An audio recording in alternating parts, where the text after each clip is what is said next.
Welcome back again, all my visionaries. Thanks for joining in on another chapter of, the thing we're doing together. Working it out. Getting better. Being positive. All that good stuff. Made a list. Some things I wanted to talk about. Happy about it. That's gonna come. I'm gonna do a 3-part series. Next 3 episodes will be connected because I have had this song in my head for days and days now. And sometimes you have a song stuck in your head, right? And the worst part is when you have one part and you don't know the whole song. That is the worst, right? But this one, I knew, gosh, this was when I was growing up, 80s, Whitney Houston. She was my Jamie Jam back then, my first inspiration. And I learned this song by heart, so I know pretty much all of it. It is The Greatest Love. And if you want to check it out, go to iTunes, all of that stuff. It is a fantastic song. But that song has been in my mind, and I don't know if it's a lot of different factors. And so I figured, we'll break it down into 3 parts, and we'll break it down together, and how inspirational that song is. I feel like it's a song that needs to be revisited by people today, just in this crazy world that we are living in. It's sad that, some of the kids that grew up when I was growing up, when that song was around, they went through all of this, this programming through schools, through their parents, and they could have started off one way, and now they're adults like me, and, they could be part of the people who are, protesting, the injustices that are going around right now that have been brought to light, and aren't being just brushed under the rug, because it's not like it hasn't happened before. So, hey, little ant. Normally don't like ants, but that's really when they're on the inside, when they're out in nature where they're supposed to be. I'm okay with them. So, yeah. Greatest love. I believe the children are our future. Teach them well and let them lead the way. Show them all the beauty they possess inside. Give them a sense of pride. Make it easier. Let the children's laughter remind us how we used to be. So, just wanted to take just that part about, that piece apart. Because that's a lot there. It's a lot of inspiration right there. I believe the children are our future. Who doesn't? They are literally the future. They're going to grow up. They're going to take over the jobs. They're going to take over the political spectrum. They're going to, take over and I pray do a better job with the environment than any of us have lately, or have been in the past, because we have not done a good job with them. We haven't. But if they are our future, we've got to invest in them better. I know a lot of people, with Bernie Sanders, they like to call him a lot of different names. But he's got some good ideas. One of the ideas that I wish that we would do is investing in our children.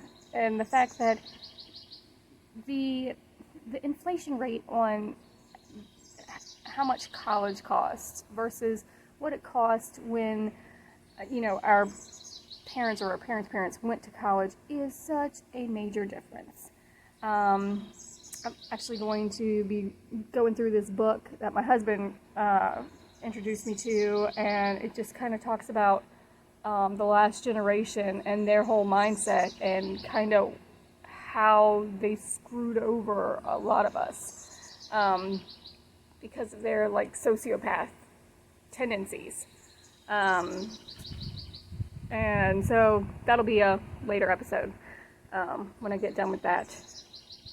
But if we are to invest in our children, why are we making it so difficult for them to invest in themselves and to become better and, educate themselves more so that they can, do a better job and help this world out more?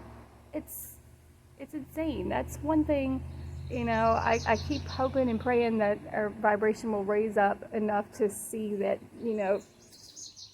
that is a better way. It doesn't have to be so egocentric, where it's just talking about me and, my cut. When we start having a longer line of vision and seeing that it's not just here, we need to think about all the way down here. Kind of like, a lot in China, there's a lot of things wrong in that country, environment-wise for one, but they do have, they are able to see a little bit longer, and kind of, they have that mindset. It's a little bit different than ours. But the children are our future. Teach them well, right? Let them invest in themselves and let them lead the way, because if they are our future, if we teach them well, not just, with college and college debt and embracing that and, bringing that down so that they could do that, but ourselves, if we are able to, like yesterday's chapter where we talked about expectations and we kind of lower those. Actually, that's one thing I didn't get to say yesterday, was about, there was a study done, went to a science museum once, and they had this happiness, it sounds so funny, but they had a happiness exhibit. And one of the things in there was they had done a study that they put in with the science museum on, oh gosh, I cannot remember what country, but it was someplace. It might probably Switzerland. I'm 98% on that. But they did a study on lots of different people from lots of different countries, and they found that I am 98% on Switzerland being the happiest. And one of them was because the reason they found was because that they had different sort of expectations. And so because they had, not necessarily lower, but it was it wasn't like those expectations where you think of it as standards, that hubristic one like we talked about yesterday. But hey, little spider, eat some mosquitoes from me. Sorry. But, little spider, let me show you. It's a little baby spider, where is it? There it is. Hey, baby. Baby spider. Alright, sorry. Getting a little ADD there. But that's okay. So, yeah, they didn't have that sort of, standard expectations where it has to be here, and that's my expectation. So I'm going to be really disappointed if that imaginary thing that I imagine in my head, that expectation, which isn't real, it's just something false inside your brain that you put there. If that isn't met, then, I crash and all of this other stuff. All of this negativity just seeps out of me. So, since they have different sort of expectations, they're happier people. Makes sense. So, if we are able to change those expectations, getting sidetracked, then we are able to teach our children better, right? Because we're not giving them those limiting beliefs, and we're also not having this imaginary thing where, my child is going to do this, they're going to grow up and they're going to contribute this way. We're allowing them to be themselves, to give them permission to do things that they think would be more beneficial to the human race. And it might be different from what we did, but if we allow them to experiment, if we allow them to just be them and try new things instead of like, I have to do what my parents want, I have to, do it this way because this is what I was taught, this is what I was expected to do. We're allowing them to do that. Teach them well and let them lead the way. Show them all the beauty they possess inside. Give them a sense of pride, to make it easier. Show them all the beauty they possess inside. It's that limiting belief thing, right? We've got to lift them up. Somebody told me, it was one of my best friends the other day. We were having, sometimes in quarantine you get little tips. You're getting little tips. But one of my best friends talked to me about parents shouldn't be the ones to tear down their children. They should always be the ones to lift them up. To lift them up. They should be the safe place. And for a lot of these kids, parents aren't the safe place.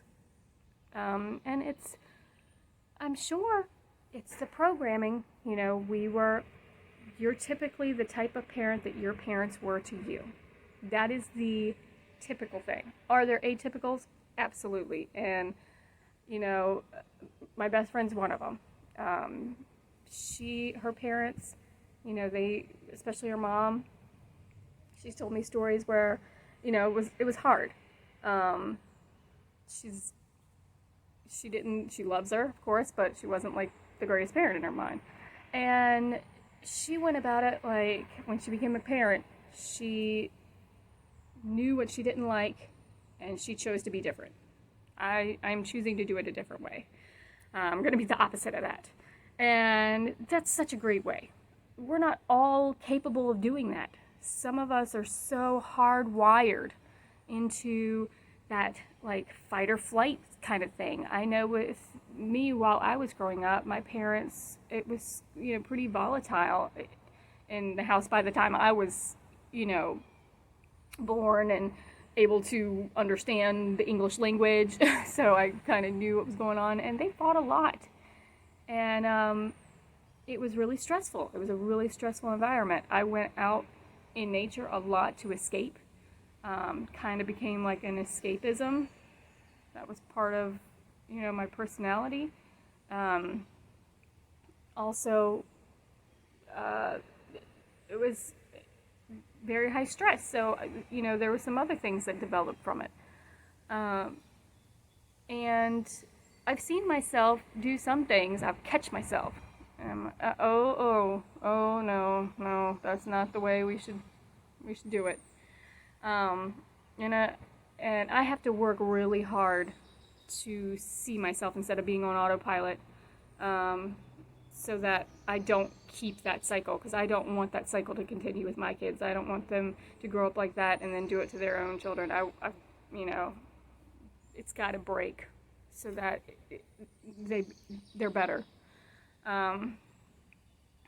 Because I do want to teach them the beauty that they have inside. So many times they get these limiting beliefs, I'm not good enough, I'm not smart enough, I'm not pretty enough, I'm not fill in the blank enough. Basically, I'm not enough. My oldest son, he deals with anxiety, and I kind of know where it kind of started. He had a bit of a rough childhood because of the divorce I had. And living through that, he got a little of that anxiousness. And so there have been times I, talk about, you are enough. Just keep saying it to yourself. You are enough, because you are.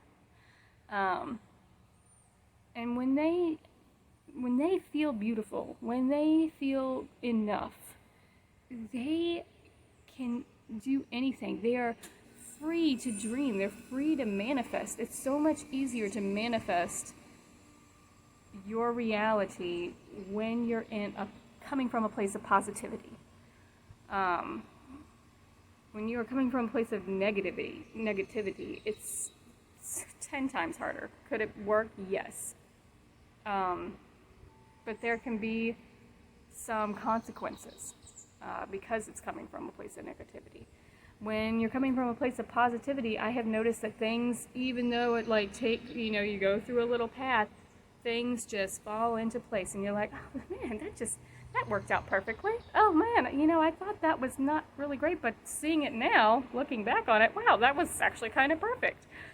Um, right now, I'm, in between jobs, and it at first felt like it was, not the greatest thing. But as I sat back, I said, you know what? I didn't really want that anyway. That's actually a good thing. So when you come from a place of positivity, it's just easier to go through life positively. You don't have that set of glasses on where everything you see, you're going to see the negative. Everything in life has a yin and a yang. It has a positive, it has a negative. But it's how you choose to see it. And some people, even those negative people, chose to put a negative spin on seeing positively. Optimists. Those rose-colored glasses, right? Oh, she just sees through rose-colored glasses. My mother even said that to me. Why is that a bad thing? Why would you want to live life seeing negativity? You don't have to be blind to it. Don't have to be dumb to it. But you can be positive about it. Choose better. Show them all the beauty they possess inside. Give them a sense of pride and make it easier. Not so much pride, it's a word for it, but confidence. Confidence to go through life. It makes it easier. It does. When you're positive, when you're confident, it's so much easier to go through life. I look at differences between my husband and me, and even right now, doing this is helping so much with the way that I speak. I was always quite timid, felt that my brain processed at a slower rate. It does, but I didn't feel very quick-witted, and that was also coming from when I was not smart enough. But choosing to know, I am smart enough, I am good enough, and doing this, it's become easier. My husband has always been a wordsmith.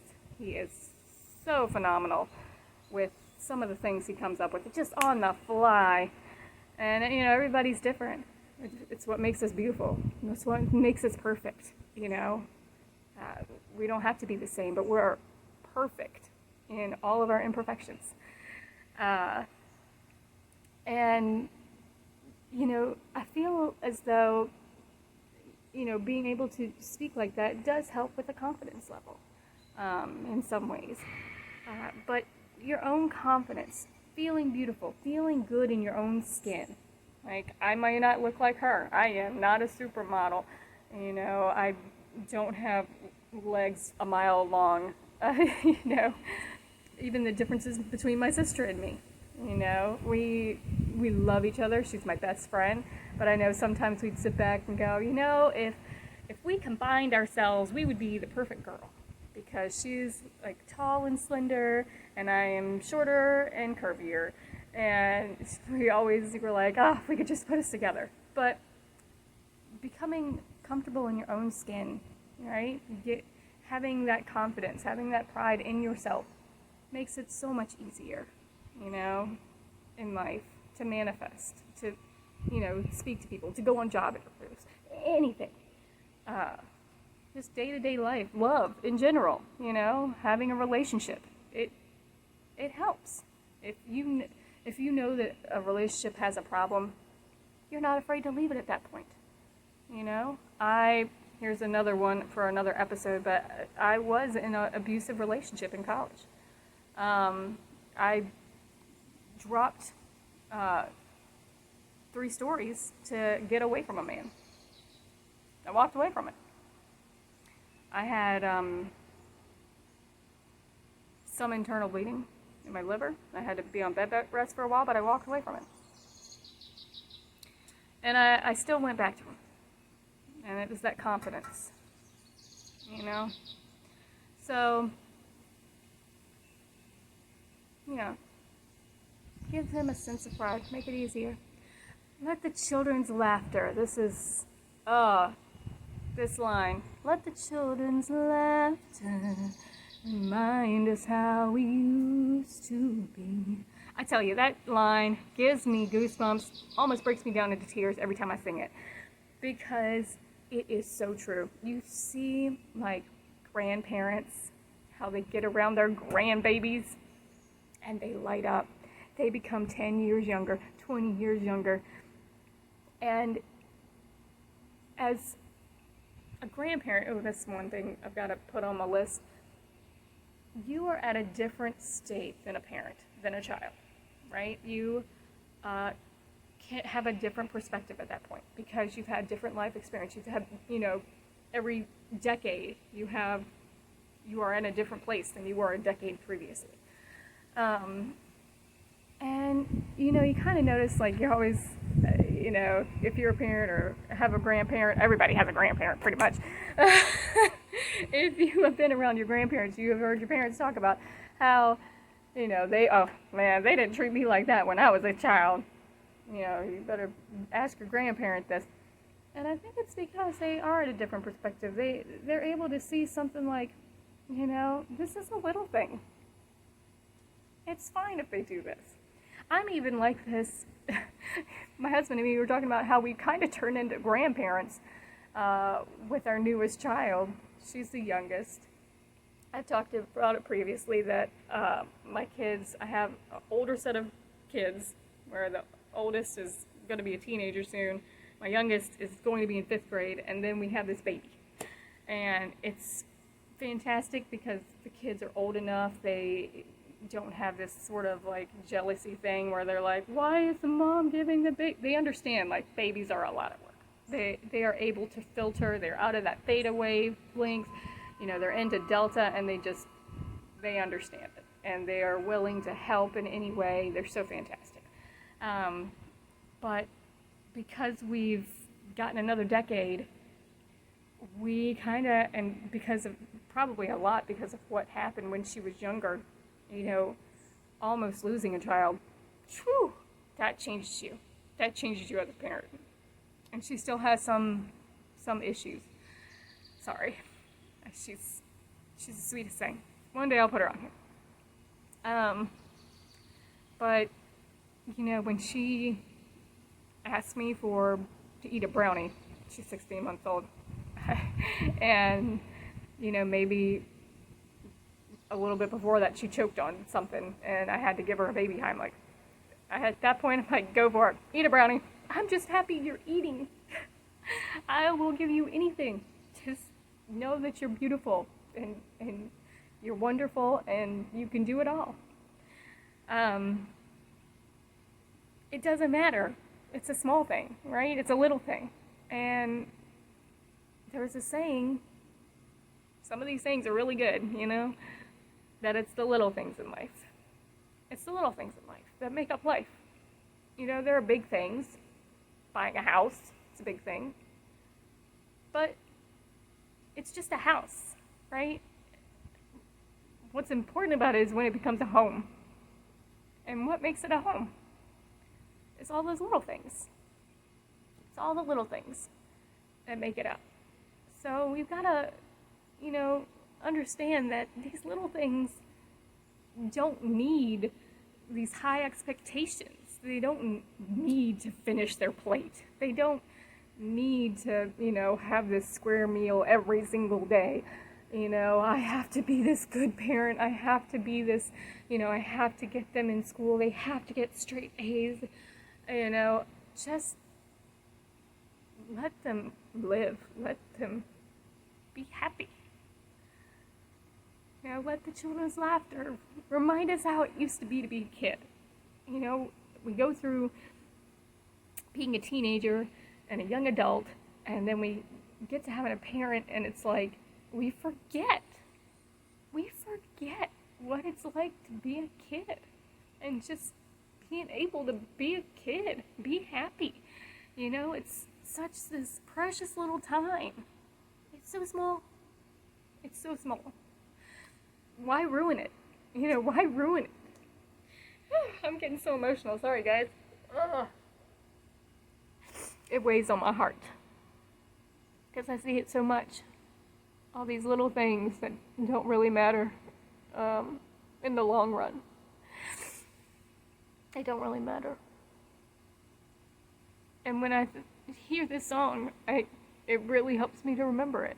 It's like, wow, Whitney Houston, whew, you a wise lady, or whoever wrote that song. If you had a hand in it, I should look that up. I actually don't know.